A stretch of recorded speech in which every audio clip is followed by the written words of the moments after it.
Often the young person struggling with depression is the last one to recognize what's actually happening, because depression muddies our thinking and it robs us of clarity.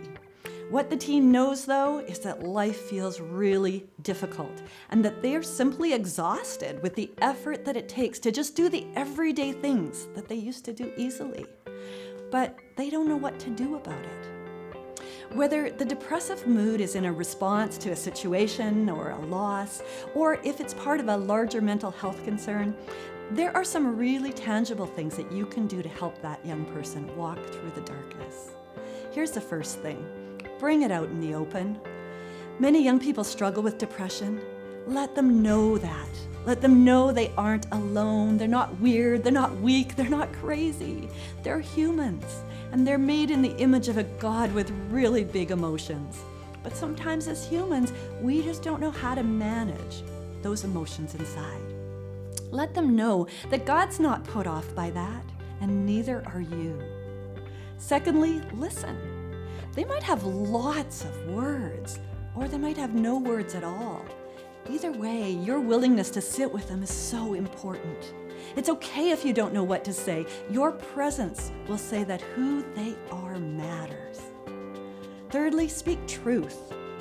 Because depression comes with such a loss of perspective, most people who are struggling need an outside voice to help them notice and measure the thoughts that their feelings are creating.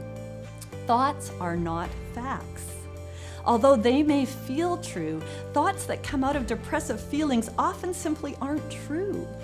This idea is a real surprise to someone struggling with depression because the negative thoughts in their mind about things like their worth feel really true in the moment.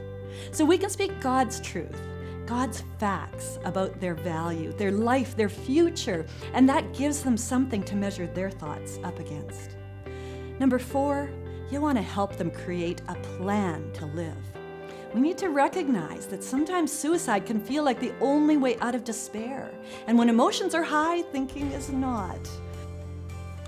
When they are doing well, invite them to write a letter to themselves with reasons that they want to live.